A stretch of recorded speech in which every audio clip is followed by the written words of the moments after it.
Scott, from the court documents, I learned this little boy hadn't been seen for quite some time by extended family or friends, something I learned should have raised some eyebrows. 7-year-old Kayden Gavarrete was found bruised, burned, and unresponsive by IMPD inside this home Sunday afternoon. His dad and his dad's girlfriend arrested in connection to his death, are accused of beating, starving, and locking him away in a bedroom. And according to court documents, in May 2024, Kayden weighed about 48 pounds, but by the time of his death, he weighed a mere 32 pounds. What is alleged is unspeakable, and it hits you not as a prosecutor, but it hits you as a dad. I have a 7-year-old. In December 2024, a deeply concerning case in Indianapolis revealed significant gaps in the child protection system. 7-year-old Kayden Gavarrete, a lively boy who loved superheroes and video games, became the center of a story that would change how Indiana views child protection. The story begins on October 25, 2017, when Kayden was born to Tamara, Tammy, Mason, and Kevin Gavarrete in Indianapolis, Indiana. From his earliest days, those who knew him described Kayden as an extraordinarily bright and empathetic child whose presence could light up any room. His infectious smile and genuine love for superheroes and video games made him beloved by family and friends alike. In May 2022, Kayden's life changed dramatically when his mother, Tammy, passed away unexpectedly. This event marked the beginning of concerning changes in the young boy's life. After her passing, Kayden was placed in the sole custody of his father, Kevin, despite concerns from maternal family members, particularly his aunt, Jessica Ryan, who sought custody of the child. The decision to leave Kayden with his father would prove significant. Child Protective Services had been involved with the family even before Tammy's passing, with multiple documented visits to the home. What followed was a gradual disconnection of the young boy from his extended family, particularly his mother's relatives, who eventually lost all contact with him. Shortly after Tammy's passing, Kevin began a relationship with Julia Sizemore, whose presence would significantly impact Kayden's life. Their relationship progressed quickly, with Julia moving in, and the couple soon having 2 daughters together. By the time of the events that would follow, Julia was expecting their 3rd child. Their relationship was reportedly unstable, with Julia alternating between living in the home and staying elsewhere. According to family accounts, the timing of Kevin's new relationship raised concerns. His behavior at Tammy's funeral suggested he had already begun seeing someone new, and social media records indicated that Kevin and Julia officially began dating on June 29, 2022, just weeks after Tammy's passing. Family members noted that Julia's attitude toward Tammy's memory created additional tension within the family dynamic. The situation in the home on South Pershing Avenue began showing troubling signs. Neighbors would later report that they rarely saw the couple, noting their only occasional appearances while walking their dog. More concerning was that most were unaware a young boy lived in the home at all. While Kevin and Julia were frequently seen in public with their 2 daughters at local stores like Kroger and Walmart, Kayden was notably absent from these family outings.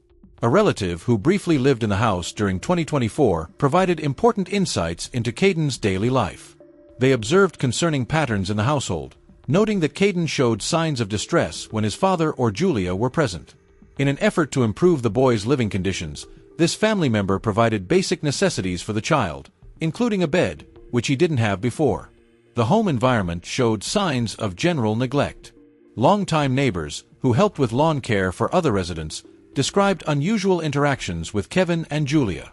The exterior of the house had fallen into visible disrepair, suggesting deeper issues within. During this period, Kayden's grandmother, Ann Gavarrete, also lived in the house until her passing, which occurred shortly after Tammy's. Family members noted tensions between Ann and Julia, and the circumstances surrounding Ann's passing raised additional questions among relatives. Just 1 week before the concerning events that would unfold, Julia's brother and his girlfriend, who had been living in the house, moved out. Their departure meant fewer regular observers of Kayden's daily life. During this time, Julia was allegedly responsible for Kayden during the day, as he was supposedly being homeschooled, though no evidence of educational activities was ever found. On December 21st, according to later testimonies, concerns about Kayden's well-being reached a critical point. Despite clear signs that the child needed medical attention, no health care was sought. Instead, he remained in his room, with his father reportedly dismissing concerns about his condition. At 3:42 p.m. on December 22, 2024, just 3 days before Christmas, police received an emergency call from the home at 1300 South Pershing Avenue. Officers arriving at the scene waited nearly 2 minutes before Kevin opened the door, claiming they urgently needed help. Law enforcement discovered a scene that raised immediate concerns. They found Kayden in his bedroom, a space containing only minimal furniture, a small sofa, and a futon frame. Medical personnel who responded to the scene determined that Kayden had passed several hours earlier. Authorities noted clear signs of severe neglect, and medical experts documented concerning evidence that required careful attention during subsequent examinations. During police questioning, Kevin's explanations raised additional red flags. He stated he had last seen his son around 9 to 10 p.m. the previous evening after returning from a 12-hour work shift. According to his account, he stayed up until 4:05 a.m. playing video games, slept until 2:30 p.m., and only then checked on Kayden, finding no response. He inexplicably waited another hour before returning to the room. When questioned about his son's condition, Kevin provided inconsistent explanations. He claimed Kayden had been unwell for about a month, showing little interest in food or drink. He stated he had to encourage Kayden to eat anything at all. Yet, contradicting his own account about Kayden's state, Kevin also claimed that 3 weeks prior, the boy had begun showing concerning behaviors, suggesting he might have accessed household items he shouldn't have, though Kevin admitted never witnessing this directly. When presented with evidence of Kayden's condition, Kevin suggested that any marks or signs of distress were self-inflicted during emotional episodes. He attributed certain marks to Kayden's proximity to heating vents. When asked about the presence of a dog cage in the room, Kevin explained that it was left from when they had puppies. Despite recognizing his son needed medical attention, Kevin admitted to avoiding healthcare services due to concerns about how the situation might be perceived. On the same day, police located Julia Sizemore at an extended-stay hotel near the Indianapolis International Airport.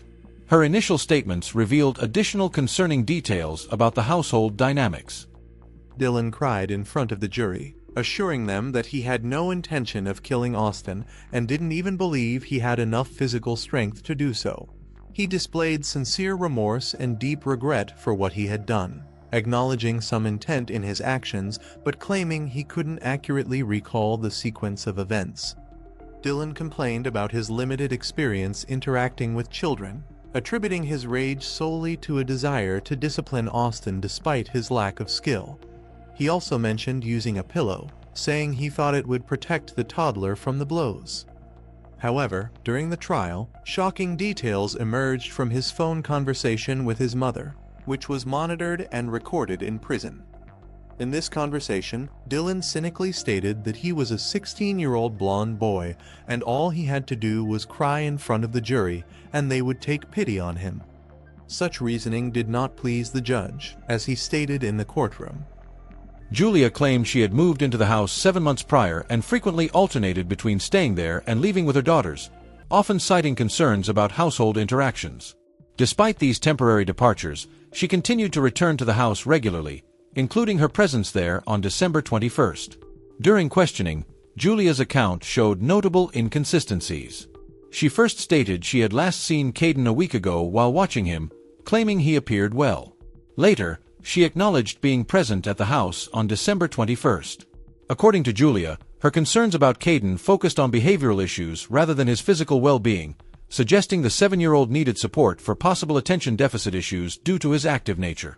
Julia's testimony unveiled a pattern of concerning oversight. She acknowledged that Kayden hadn't received medical care for over a year and a half, noting his last recorded weight was 45 pounds. When shown documentation of Kayden's condition, she claimed to have urged Kevin to seek medical help but never took action herself, stating she didn't want to interfere in Kevin's parental decisions despite being involved in the child's daily care. A conversation between Julia and a family member revealed crucial details about Kayden's final hours. On December 21st, Kayden showed signs of severe emotional distress, expressing a desire to see his deceased mother. His condition worsened throughout the night and into the next day. When Julia checked on him around 2 p.m. on December 22nd and found him unresponsive, she called for Kevin instead of immediately contacting emergency services. Kevin attempted alternative measures and instructed Julia to leave with their daughters, expressing concern about potential intervention from Child Protective Services. It wasn't until 3:42 p.m. that emergency services were finally contacted. The investigation revealed a history of concerning incidents involving both Kevin and Julia. In March 2021, Hendricks County deputies responded to a situation involving Kayden at a local Walmart, requiring his aunt to pick him up. Later, in September 2022, during a routine traffic stop, police found Julia driving impaired with Kayden in the back seat, leading to her arrest for operating a vehicle while intoxicated and child endangerment. Further investigation revealed that in June of that same year, Indianapolis police responded to a domestic dispute at the home, with Kevin listed as the victim and multiple witnesses present. The full details of this incident remain undisclosed but add to the pattern of household instability that characterized Kayden's final years. Both Kevin Gavarrete, 26, and Julia Sizemore, 20, now face serious legal consequences. Their charges include neglect resulting in death, criminal confinement, and multiple counts of neglect of a dependent relating to both Kayden and the couple's 2 daughters. Each received a bond of $100,000, requiring only 10% or $10,000 for release. At the time of her arrest, Julia was expecting their 3rd child. The circumstances surrounding Kayden's passing have raised significant questions about the effectiveness of child protective services and the system's failure to protect vulnerable children. Family members believe that Kevin's interest in maintaining custody of Kayden may have been influenced by Social Security benefits the boy began receiving after his mother's passing rather than genuine parental concern. A particularly telling detail emerged during the investigation, revealing that while Christmas presents for Kevin and Julia's 2 daughters were found under the family tree, none were designated for Kayden. This disparity highlighted the isolation he experienced in his final months. A memorial now stands outside the home where Kayden lived, serving as a reminder of a system that failed to protect a vulnerable child. His funeral, held privately on January 2, 2025, brought together those who had tried desperately to maintain contact with him during his final years. In response to this tragedy, Kayden's family is advocating for the passage of Kayden's Law in Indiana, legislation that would prioritize child safety in custody disputes and require specialized training for judges and court staff in domestic violence issues. Their hope is that Kayden's story will prevent similar situations and ensure that no other child experiences such isolation. This case exposes critical gaps in the child protection system and demonstrates the urgent need for reform. The loss of Kayden Gavarrete serves as a powerful reminder of the importance of community vigilance and the need for improved systems to protect vulnerable children. Thank you for listening to Kayden's story today. This case shows how important it is for child protective services to act quickly and for everyone around to pay attention to signs of trouble in families. I hope that Kevin and Julia will face appropriate consequences for their actions. It's clear that the system that should have protected Kayden failed him in the most fundamental ways. If you want to hear more important stories like this one, don't forget to hit the subscribe button below and turn on notifications. I post new videos at least 3 times every week. This story was never supposed to happen, but unfortunately, a lot of grief can be caused when teenagers pretend to be adults. They copy adult life, enjoying the new pleasures but not wanting the challenges and responsibilities. On March 19, 2013, a police officer arrived on a call and was shocked by what he saw. Covered in bruises and blood, 2-year-old Austin Smith lay in bed with no signs of life. He was in a home that was not his own, and there were no parents, guardians, or blood relatives among those who surrounded him, except for his 2-month-old brother. The case took place in the village of Springville, Erie County, in the state of New York. The story begins when 13-year-old Dylan Shoemaker and 16-year-old Ashley Smith began spending time together. It is hard to say exactly what brought them together. They were each going through their own struggles. Ashley had an affair that resulted in the birth of her son Austin at the age of 17. Dylan had anger control issues and attention deficit hyperactivity disorder. Later, he struggled with addiction to illegal substances and was sent to a rehab center. Dylan and Ashley's relationship was full of tension. They argued, quarreled, broke up, and got back together. After Dylan returned from the rehab center, he continued to take prescribed medications. His behavior became calmer, and he returned to school, where he was doing well. He began dating Ashley again, and by the time Dylan was 16, she had given birth to a boy, Christopher, whom Dylan considered his son. In February 2013, Ashley and her children were living in the home of her father and stepmother. The parents found an unused condom in Ashley's bed. Perhaps Ashley's father should have taken a humorous approach to the situation. His daughter was finally starting to think about birth control. But it was a rough day, and father and daughter had a big argument. The man threatened to evict Ashley and the kids from the house. When Dylan found out about the situation, he asked his mother for permission for Ashley and the kids to move in with them. Dylan's mother considered Christopher her grandson and gave her permission. It all seemed shocking to her. A young woman who had barely recovered from childbirth was kicked out of her home with an infant and a toddler in the middle of winter. He went to school, he did good in school. He was doing really good, actually, after he got a rehab. And then, I don't know, he got 2 kids dumped on him out of nowhere. And he just snapped. The trial began in 2013. The first to speak was Michael Smith, grandfather of murdered Austin Smith. My name is Michael Smith. On the night of March 19th, my family was. That's me. Because this did not have to happen. He had numerous opportunities to get out, to ask for it. Chose not to.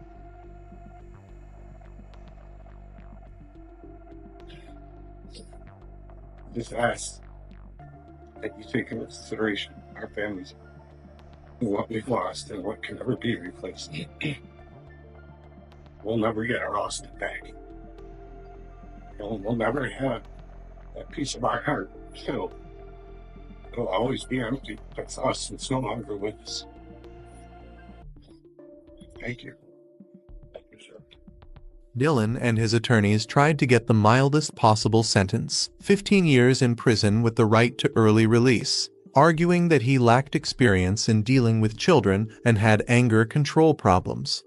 Not for the impulsivity of a teenager who had significant problems growing up, behavioral problems, aggression problems, anger problems. I had hoped that by having my client testify and by virtually cross-examining him during his direct examination, that would make an impact on the trial jury.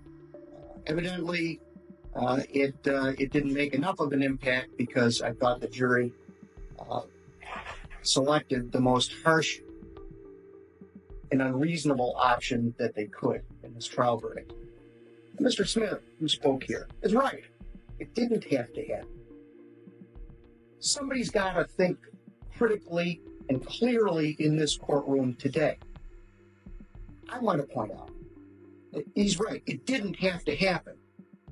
If Mr. Smith's family had not thrown Ashley and her children out of the home, it wouldn't have ended up at Dylan's home, where he could babysit Austin for maybe the first time, completely inequipped to do so. For now, we're going to have to live with the verdict, filing a notice of appeal immediately after this session. Here's what I really want to say to the court. Judge, you are the last line of reason in this case. Only you, because the jury's function doesn't include sentencing. You do. And you can take the community's interest at heart. You can look realistically at who Dylan Shoemaker is. You got to know him. You testified at trial. You got to observe him the entire time. You got to see when a picture of Austin in the condition Austin was found in the hospital appeared on these TV screens in the courtroom. You saw his reaction. He's remorseful. There's no question about it in every sense of that word. You can't bring up Austin's name without him virtually breaking down and in uncontrollable tears.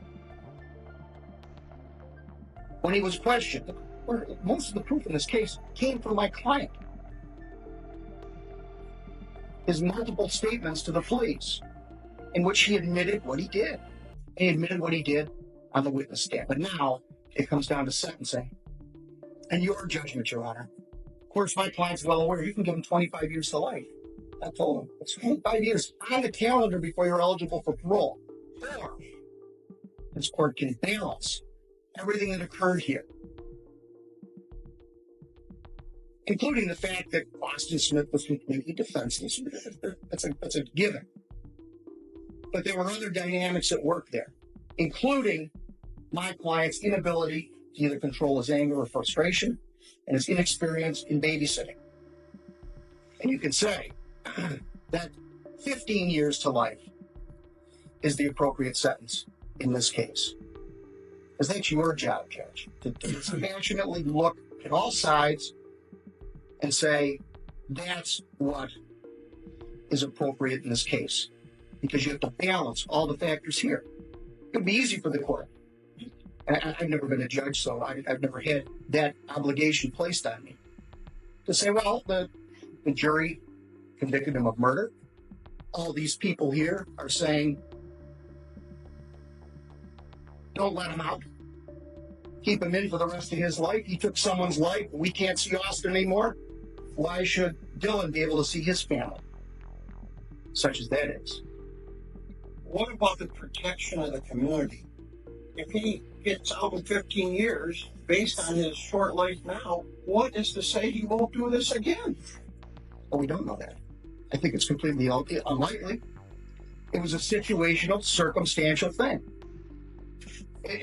Nobody's suggesting, I don't think the court has any basis to suggest that my client's a serial killer.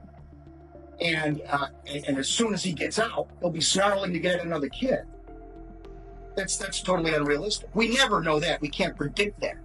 But you can deal with what you know right now, and know that in 15 years he's going to come out of jail as an adult, not a 16-year-old charged with responsibilities that he couldn't handle and he wasn't capable of handling. Thank you. Judge, I can't say much more than what is in the victim impact statement and what Mr. Smith obviously said. But I think to blame anyone but Dylan Shoemaker for this child's death flies in the face of the evidence. He was not an inexperienced babysitter. It's not something every 16-year-old does when he babysits. You know his character from what he did in school, things the jury never heard, and I'm sure that you'll take all of that into account. Can I be heard again? Sure. Let's not be one-dimensional here. Let's look at reality. Nobody's placing blame. My client has accepted responsibility over and over and over again, not only in his sworn written statements immediately after the incident, but in the trial. He's accepted responsibility for what he did. Now, my comments don't place blame on anyone.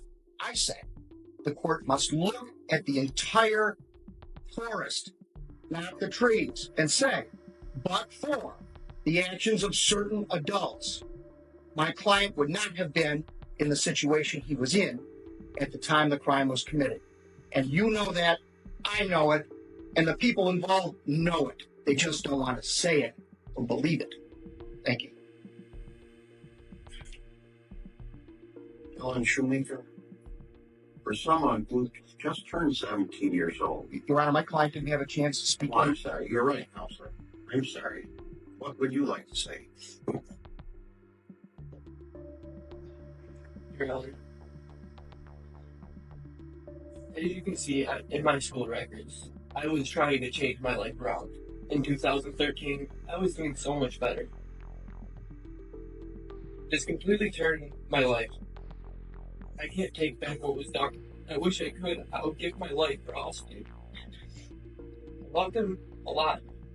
He was for half the reason I was even staying with Ashley. I felt bad for the kids because they didn't have a place to stay. I thought he was mine and he wasn't. I was trying to do something that my father never did, to be there. Actually, I'm sorry. I didn't mean to hurt you, sorry. And you know I didn't mean to hurt you, but I accept that. Because you know me for 5 years. I never would have wanted to hurt Austin.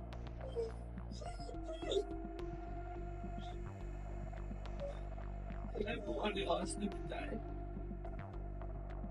I don't know what I was doing. I don't know why I didn't go for help. I wanted to be able to handle it.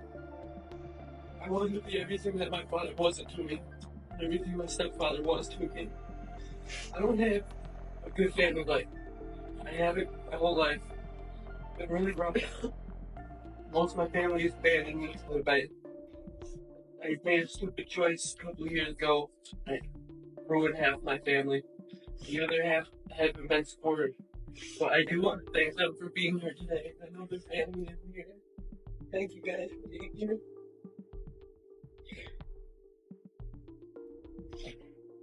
Ashley, I'm sorry. Honestly, I'm sorry. So in February of 2013, Ashley started living with Dylan and his mom. She got a job at a nearby pizzeria and took evening shifts. While Dylan was in school, she took care of the house and the kids. When Ashley went to work, Dylan looked after Christopher. Austin usually stayed with his biological father or Ashley's aunt. Sometimes Dylan watched both babies. On March 18, 2013, Dylan and Ashley got into another heated argument. It started when Ashley jokingly asked Dylan why he was texting another girl. In response, Dylan got angry. Emotions ran high. Dylan locked himself in the bedroom with Christopher, and Ashley yanked on the door, threatening to call the police. In response, Dylan opened the door and threatened that if she dared to do so, he would retaliate by charging her with sexual abuse of a minor. Ashley shoved Dylan with a pillow, and he retaliated by throwing her across the bed, right onto Christopher's toys, and angrily ordered her to get out. After the incident, Dylan talked to a neighbor and called Austin bad words.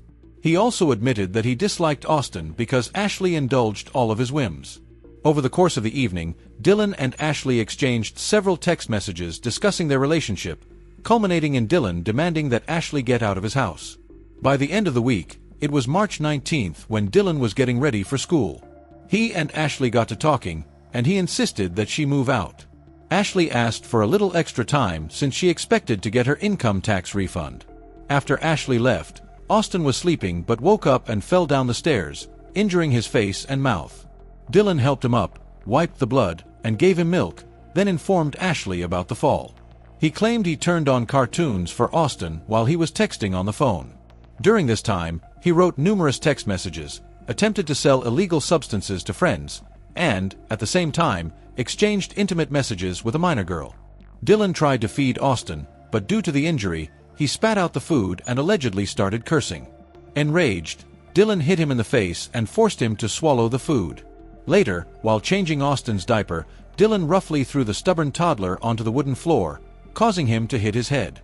Dylan confessed that he then began beating the child for unknown reasons, placing a pillow on his face and pummeling his head.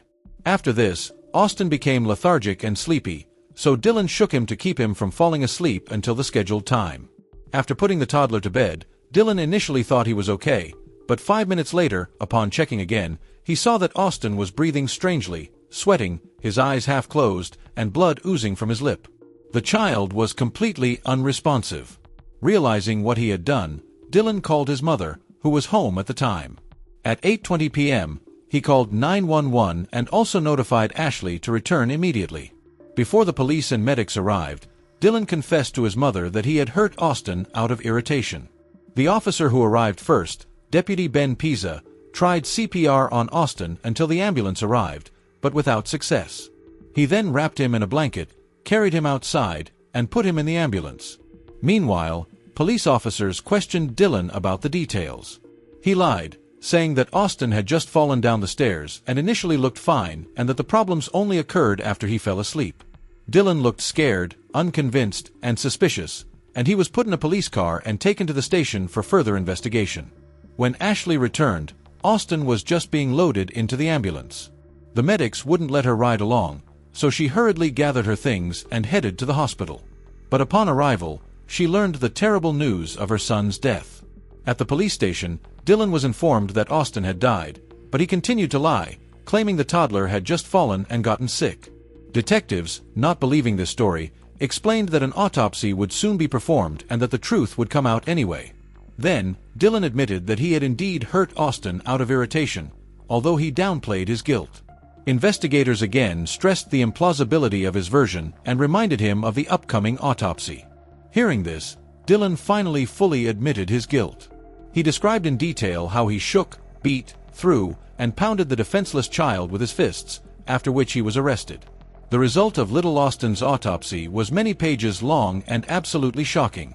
It revealed multiple injuries to the head and neck caused by violent blows, as well as signs of shaking and banging of the head against the floor. The cause of death was blunt force trauma to the head, resulting in the severing of long nerve fibers in the brain due to displacement and rotation of the brain within the skull. The nature of the injuries clearly indicated intentional violence. At heart, you can look realistically at who Dylan Shoemaker is. You got to know him. You testified at trial. You got to observe him the entire time. You got to see when a picture of Austin, in the condition Austin was found in at the hospital, appeared on these TV screens in the courtroom. You saw his reaction. Dylan cried in front of the jury, assuring them that he had no intention of killing Austin and didn't even believe he had enough physical strength to do so. He displayed sincere remorse and deep regret for what he had done, acknowledging some intent in his actions but claiming he couldn't accurately recall the sequence of events. Dylan complained about his limited experience interacting with children, attributing his rage solely to a desire to discipline Austin despite his lack of skill. He also mentioned using a pillow, saying he thought it would protect the toddler from the blows.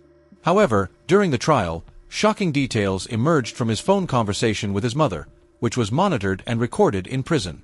In this conversation, Dylan cynically stated that he was a 16-year-old blonde boy, and all he had to do was cry in front of the jury, and they would take pity on him. On December 9, 2013, the jury found Dylan Shoemaker, who had turned 17 at that time, guilty of second-degree murder.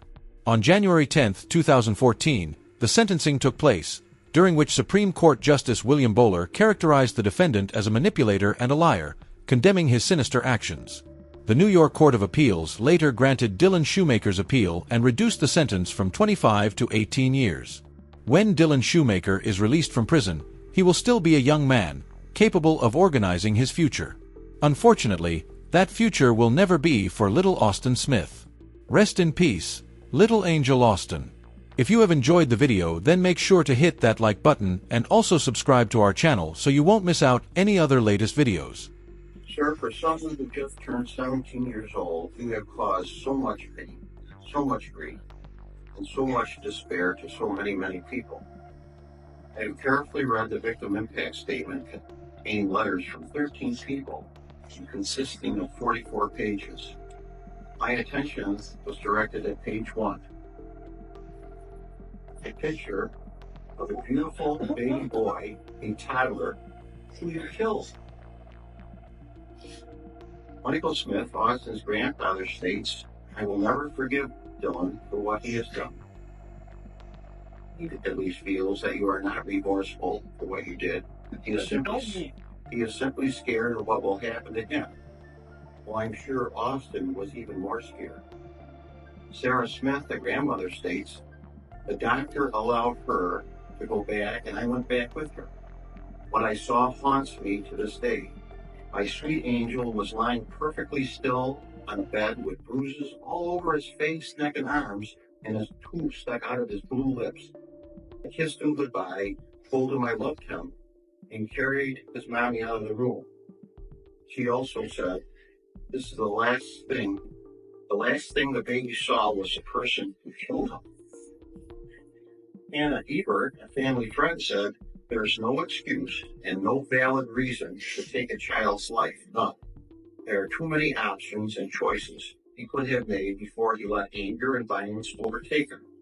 He could have just picked up the phone and made one phone call to stop it. And to know that he repeatedly hit and abused Austin shows that he intentionally took Austin's life." Oh, I did it. Dylan is 16 years old, and he is old enough to know right from wrong. The testimony brought forth at trial was gut-wrenching. It was gut-wrenching for me. Make no mistake, this is what I believe. At 16, you knew right from wrong. Had a bad childhood, had some troubles. At 16, you knew not to keep pounding your fist on that pillow with that little baby's head there. The last hours of Austin's life must have been terrifying for that little boy. By your own testimony, you placed a pillow over his head while he was lying on the bed. You knew the pillow he couldn't see. Probably he had a hard time breathing. And then you repeatedly punched him so hard as to cause his death by bleeding on the brain. That little boy had to be terrified. Austin trusted you. Now, this is what he trusted you. And from the testimony, it appeared that boy loved you. What a betrayal of trust. After listening to your testimony at trial, and I'm sorry, your attorney will object to this, but I did listen to it.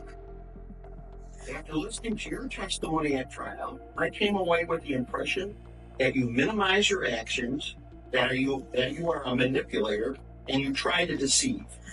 The record will show that you admitted on July 23rd, 2013, in a phone call to your mother from the holding center, you stated, and I got a quote from the court reporter, "I am a 16-year-old blonde.